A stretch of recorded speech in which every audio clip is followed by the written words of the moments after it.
दोस्तों नमस्ते। आइए इंग्लिश न्यूज़पेपर पढ़ते हैं, साथ साथ वर्ल्ड पावर भी देखेंगे। अब देखिए यहाँ पे सुप्रीम कोर्ट ये बात कह रही है। कौन सुप्रीम कोर्ट कह रही है, क्या कह रही है कि शुड। अब देखिए शुड पहले आया है तो इसका भाव होगा क्या। कन्विक्ट मीन्स होता है दोषी या आरोपी। बी बेयर्ड, बेयर्ड मतलब वंचित या उसको हटा देना। फ्रॉम पोल मतलब होता चुनाव। अब देखिए ये चीज़ लिखा गया है पैसिव वॉइस में लिखा गया है ये चीज़। मतलब सुप्रीम कोर्ट ने कहा कि जो दोषी हैं, जो आरोपी हैं, क्या उनको चुनाव से वंचित कर देना चाहिए। ये बात सुप्रीम कोर्ट ने कही है।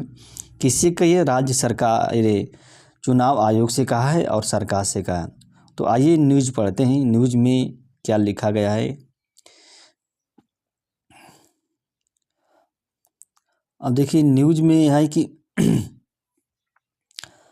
If A convicted person is Baird from government employment. ये क्या करे कि अगर एक आरोपी है, दोषी मतलब दोषी व्यक्ति है, अगर एक दोषी व्यक्ति है उसको सरकारी गवर्नमेंट से अगर आप वंचित कर देते हैं, इफ़ इज बेयर्ड, ये प्रेजेंट इंडिफिनिट की जो पैसिव वॉइस है उसमें लिखा गया है। व्हाट वाज द रेशनल, मतलब अगर आप सरकारी कोई अपराधी व्यक्ति है उसको सरकारी नौकरी से वंचित कर देते हैं तो तर्क क्या है। What the rational behind provision, उस प्रावधान के पीछे तर्क क्या है जिसमें representation of the people act, जिसमें जन प्रतिनिधित्व अधिनियम है, जन प्रतिनिधित्व अधिनियम है, दैट जो कि अलाउ करता है।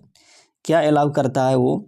वो अलाउ करता है कि एक convicted criminal to contest election and become a lawmaker 6 years after he has served the sentence.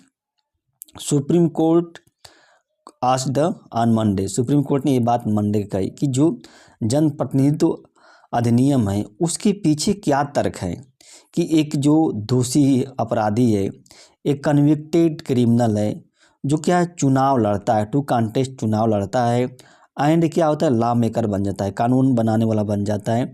कब? 6 ईयर आफ्टर, जब उसने क्या है अपना जो सज़ा है उस सज़ा को पूरा करने के बाद, करने की 6 साल बाद वो क्या है चुनाव लड़ता है और एक लॉ मेकर बन जाता है। इसके पीछे तर्क क्या है? व्हाट इज द रेशनल, ये बात कही सुप्रीम कोर्ट ने सरकार से कही है। आफ्टर 2 लैंडमार्क जजमेंट, मतलब 2 लैंडमार्क मीन्स होता है महत्वपूर्ण निर्णय ऑन इलेक्टोरल रिफॉर्म, जो क्या है चुनावी सुधार है, उस पर 2 महत्वपूर्ण निर्णय के बाद, इसमें 2 महत्वपूर्ण निर्णय कौन थे? Mandatory disclosure of asset. पहला क्या है? मैंडेटरी मतलब कंपलसरी, मतलब जरूरी रूप से।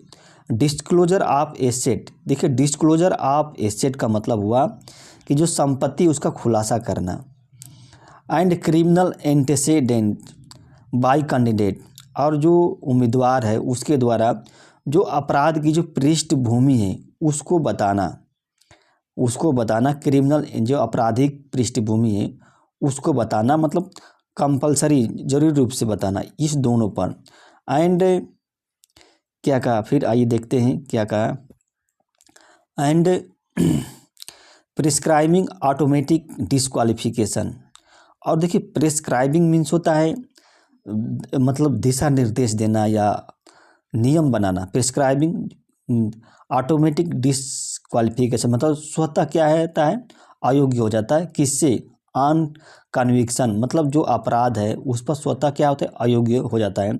एंड सेंटेंस, जो अपराध है और उसकी सजा है बियॉन्ड 2 ईयर्स, मतलब अगर 2 वर्ष से ज़्यादा की सज़ा है, 2 वर्ष की ज़्यादा की सज़ा है तो स्वतः जो व्यक्ति है वो अपराधी है अयोग्य हो जाता है। अब bench justice Dipankar Datta and इसने ये मनमोहन ने निर्णय लिया, एक खंडपीठ थी इसकी, जो न्यायाधीश हैं इनकी एक खंडपीठ ने निर्णय लिया टू फ्रे into the possible third. Prove means होता है धावा बोलना, या कह सकते हैं कि अनुमान लगाना किसी में, कि मतलब एक संभावित तीसरी रास्ता क्या हो सकता है। बाय एग्रीइंग मतलब सहमत हो करके, और क्या सहमत होना है। टेस्ट, टू टेस्ट मतलब टेस्ट करना किसका, constitutional validity of parts of section 8 and 9 RP act. मतलब ये कह रहा है कि अगर जो जन प्रतिनिधित्व अधिनियम है उसकी धारा जो 9 और 8 है, उसके जो हिस्सा है, उसका जो भाग है, उसकी जो संवैधानिक वैधता है उसको जांच किया जाए, जांच करने के लिए सहमत हो जाए। और क्या उसके बाद क्या, should there be a life ban on the convicted. मतलब ये कह रहा है कि क्या एक आजीवन तक प्रतिबंध नहीं हो सकता, आजीवन तक प्रतिबंध नहीं होना चाहिए। जो एक अपराधी है, द कन्विक्टेड, जो एक अपराधी है उस पर चुनाव लड़ने, ऑन कंटेस्टिंग इलेक्शन, चुनाव लड़ने के लिए आजीवन प्रतिबंध नहीं हो सकता एक अपराधी पर। इस बात पर सुप्रीम कोर्ट ने कही कि इसका जो एक्ट है उसके जो परीक्षण किया जाए, उसका टेस्ट दिया। The supreme court asked government on election commission.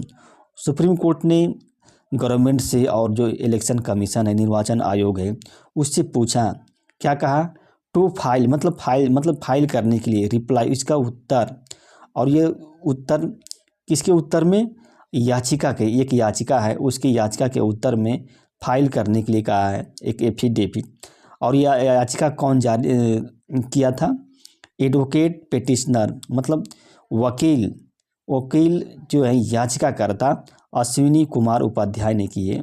In 3 week मतलब 3 महीने में, यानी कि सुप्रीम कोर्ट ने गवर्नमेंट से कहा कि आप एक याचिका कीजिए, फाइल कीजिए, एफिडेविट फाइल कीजिए, इसके उत्तर देने के लिए, जो याचिका दाखिल की गई है इसका जवाब देने के लिए आप फाइल कीजिए कि क्या जो आरोपी जो दोषी है उसको आजीवन आजीवन प्रतिबंध नहीं लगाया जाता।